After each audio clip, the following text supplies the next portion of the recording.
Assalamualaikum warahmatullahi wabarakatuh. Kami dari kelompok 1 dengan beranggotakan saya Levita Nurrohma Dan saya Candika Maratunisa. Dan saya Haris Afifi.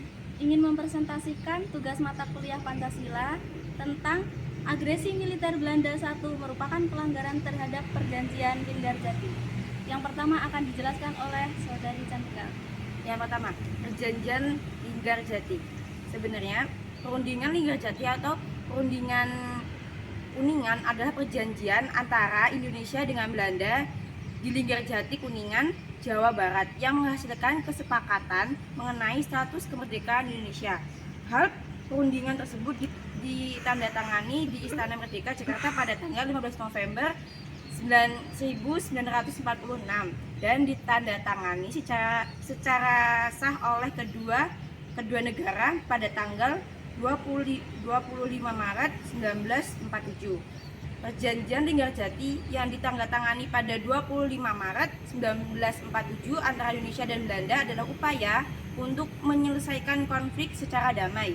Dalam perjanjian ini, Belanda mengakui Republik Indonesia sebagai entitas politik dan setuju untuk menarik pasukannya dari Jawa dan Sumatera. Namun, pelaksanaannya perjanjian ini sangat dipertanyakan oleh kedua belah pihak. Belanda merasa bahwa mereka masih memiliki hak untuk mengendalikan wilayah tersebut, sementara pihak Indonesia berusaha untuk memperjuangkan kemerdekaan penuhnya. Selanjutnya, proses agresi militer Belanda 1. Persiapan dan strategi. Yang pertama, dari persiapan militer dan politik. Penguasaan kekuatan militer. Belanda mengirim pasukan tambahan dari Eropa ke Indonesia. Mereka mempersiapkan tentara yang terlatih dan bersenjata lengkap termasuk tank dan pesawat tempur. Belanda juga bekerja sama dengan tentara Kenil atau Koninklijke Nederlands Indische Leger yang telah ada di Indonesia. Yang kedua, strategi diplomasi dan propaganda. Diplomasi internasional. Belanda mencoba meyakinkan dunia internasional terutama Amerika dan negara-negara Eropa bahwa tindakan mereka adalah untuk menjaga keamanan dan ketertiban. Oke, materi selanjutnya akan dilanjutkan oleh Saudara Haris. Baik, materi selanjutnya akan saya jelaskan. Yang ketiga, perlawanan rakyat. Perlawanan terhadap agresi ini tidak hanya dilakukan oleh TNI, tetapi juga melibatkan rakyat sipil yang bersatu padu dalam mempertahankan kemerdekaan.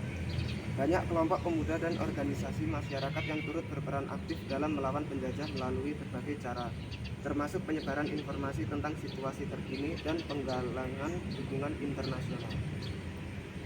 Penumpasan agresi militer Belanda 1. 1. Respon internasional. Agresi militer Belanda 1 mendapat perhatian internasional, terutama dari negara-negara yang mendukung kemerdekaan Indonesia. PBB mulai terlibat dalam upaya mediasi antara Indonesia dan Belanda.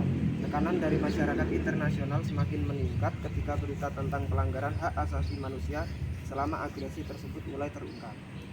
Yang kedua, gencatan senjata. Setelah beberapa minggu pertempuran yang sengit, pada 5 Agustus 1947, gencatan senjata diumumkan. Di bawah tekanan internasional dan kesadaran bahwa perang berkepanjangan tidak akan menguntungkan bagi kedua belah pihak, Belanda setuju untuk menghentikan operasi militer mereka. Oke, yang selanjutnya akan dilanjutkan dengan saya. Yang ketiga yaitu konsekuensi.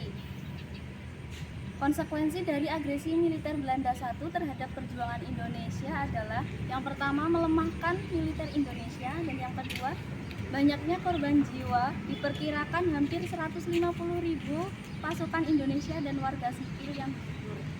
Agresi militer Belanda 1 merupakan operasi militer yang dilakukan Belanda terhadap Indonesia dari tanggal 21 Juli hingga 5 Agustus 1947.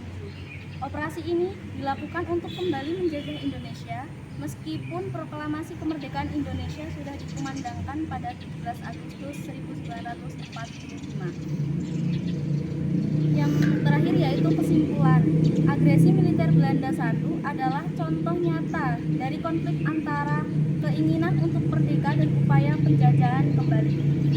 Meskipun mengalami banyak tantangan dan kesulitan, semangat perjuangan rakyat Indonesia tetap berkobar.